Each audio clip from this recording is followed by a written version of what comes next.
Bab 1478. Pertandingan akan segera dimulai. Beberapa hari ini, dirinya sangat sibuk, terus fokus, tetapi juga mendapatkan hasil yang memuaskan. Kekuatannya sudah meningkat tinggi. Kompetisi dengan klan Barbarian besok akan dimulai. Sudah waktunya dirinya menunjukkan kemampuan dirinya, membuat semua orang membelalakkan mata. Memikirkan ini, tatapan mata Erik Kin pun semakin tajam. Meninggalkan ruang giok darah, Erik Kin kembali ke kediaman, lalu mulai tidur. 9 hari ini, dia sama sekali tidak menutupkan matanya. Meskipun mengandalkan pembinaan bisa mengembalikan stamina, tetapi Erik Kin merasa tidak ada yang lebih nikmat dari tidur seharian untuk mengembalikan stamina. Kamu bilang Erik Kin ini pergi ke Paviliun Sutra, habis itu bertapa selama 4 hari, dan pergi ke ruang giok darah selama 4 hari. Di perkumpulan para tetua, Orlando Kin mendengar laporan yang disampaikan oleh anaknya. Ekspresi muka pun merasa heran. Beberapa hari ini, mereka juga terus memperhatikan gerak-gerik Erik Kin. 1 juta poin kontribusi, ini adalah jumlah yang sangat besar. Orlando Kin juga merasa sangat sedih. Tetapi, gerak-gerik Erik Kin ini membuat Orlando Kin yang sudah hidup ribuan tahun merasa aneh. Kediaman Kin ada reiki yang melimpah, bisa dengan cepat meningkatkan tingkatan kultivasi, tetapi Erik Kin tidak pergi ke sana. Dan berbagai pendekar sejati juga bersedia mengajarkan teknik jurus kepada Erik Kin, tetapi dia malah menolaknya. Bahkan dia tidak pergi ke tempat pemurnian obat, mencari pil dewa yang bisa dengan cepat meningkatkan kultivasi. Dia ini sedang membuat perencanaan apa? Ayah, taruhan ini Erik Kin pasti akan kalah. Filbert Kin dengan percaya diri berkata, berdasarkan informasi dari mata-mata aku, kultivasi Erik Kin adalah fase distraksi tahap ke-6. Selama 9 hari ini, kultivasi sama sekali tidak meningkat apapun. Ingin melawan jenius klan Barbarian, benar-benar konyol. Beberapa hari ini, suasana hati Filbert Kin sangat baik. Anak keduanya, Ginting Kin sepertinya karena hal ini, beberapa hari sekuat tenaga membina, kultivasi sudah menerobos fase transendensi tahap kedua, sedangkan Erik Kin hanya berada di fase distraksi tahap ke-6. Jika demikian, asalkan Ginting Kin ada penampilan yang baik, pasti bisa mengalahkan Erik Kin. Mungkin Ginting Kin akan terkenal, menjadi jenius keluarga Kin yang seimbang dengan Edward Kin. Jangan lengah, lebih baik membiarkan Erik Kin melawan Sonic He. Ayah, kamu tenang saja, Vector Zan dari klan Barbarian War beberapa hari ini sangat aktif, semua detail tentang dia sudah aku ketahui semuanya. Jika Ginting Kin bisa mengalahkan dia, maka reputasi yang dimiliki Vector Zan pasti akan jatuh ke tangan Ginting. Filbert Kin pun tersenyum bahagia. Sepertinya sudah membayangkan Erik Kin kalah total, di bawah tatapan penghinaan semua orang meninggalkan sini. Sedangkan anaknya Ginting Kin akan dipuja-puja oleh semua orang.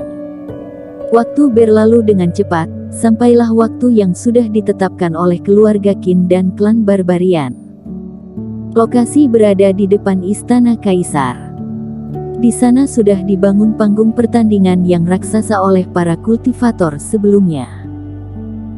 Pertarungan antar kultivator pasti akan menggemparkan langit bumi, meskipun luas dan lebar panggung pertandingan ini mencapai ratusan meter, tetapi kenyataan mungkin tidak akan digunakan selebar ini. Tapi, bahan dasar tetap menggunakan biji roh yang paling kokoh, tidak mudah retak. Sedangkan di luar panggung pertandingan, sudah dibangun tribun untuk para penonton. Kompetisi jenius antar keluarga Kin dan klan Barbarian, lebih menarik perhatian dari tahun-tahun sebelumnya, oleh karena itu lebih banyak kultivator yang datang meramaikan. Meskipun pertandingan belum dimulai, tetapi di sekeliling sudah dipadati oleh orang-orang, sangat ramai. Di tribun penonton bagian atas, adalah posisi VIP untuk para tamu agung. Semua klan dan sekte yang terkenal, termasuk di dalamnya, dan di posisi bagian utama, ada 2 posisi yang masih kosong.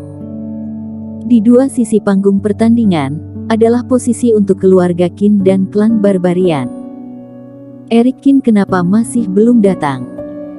Dennis Qin pun sangat panik, pertandingan akan segera dimulai, tetapi transmisi suara yang dikirim ke Eric Qin, semuanya tidak ada balasan. Keluarga Qin lainnya, semuanya juga sudah tiba. Hehe, apakah mendadak sadar, takut kesini hanya datang untuk memalukan nama sendiri, lalu tidak berani datang? Kata Ginting Qin yang di samping, sambil menertawainya. Tenang saja, meskipun kamu tidak berani datang, aku juga akan datang. Di saat ini terdengar suara. Eric Qin pun pelan-pelan berjalan kemari, stamina sangat penuh, aura juga sangat melimpah. Adik keempat, kamu kemana saja? Kata Charlene Qin yang menghela napas dan merasa lega. Tadi sedang tidur, tidak menyangka agak telat bangun. Kata Eric Qin sambil tersenyum tipis. Ginting Qin dan lainnya mendengar, pun sedikit terdiam.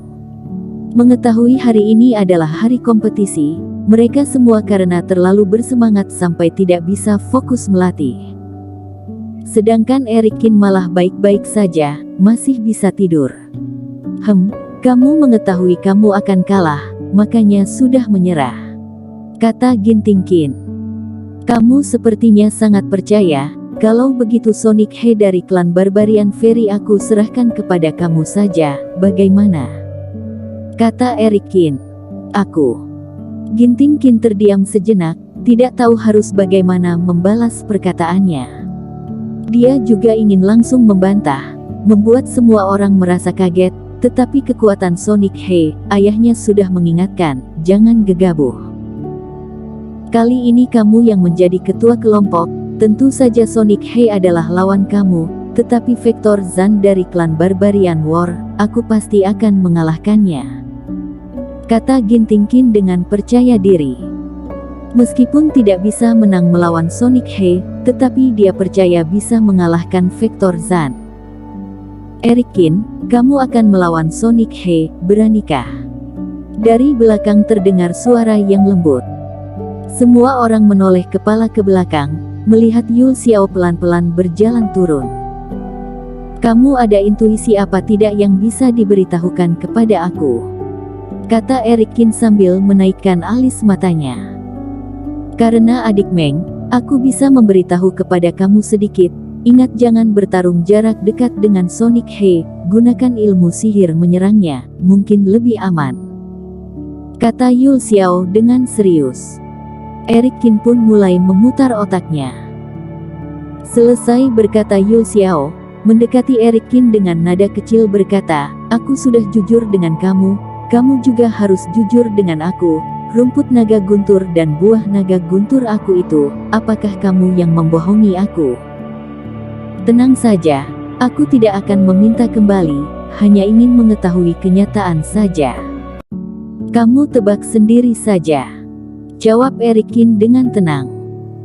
Dia juga tidak merasa di luar dugaan, dengan kepintaran Yul Xiao, tidak mungkin bisa terus menutupi dirinya. Dan Eric Qin juga tidak merasa bersalah, Yul Xiao yang ingin membohongi mereka, tapi akhirnya dibohongi, juga masuk akal. Jawaban Eric Qin membuat Yul Xiao tercengang. Apa maksud dari perkataan Eric Qin ini? Apakah dia mengakui sudah membohongi dirinya? Dum, dum, dum.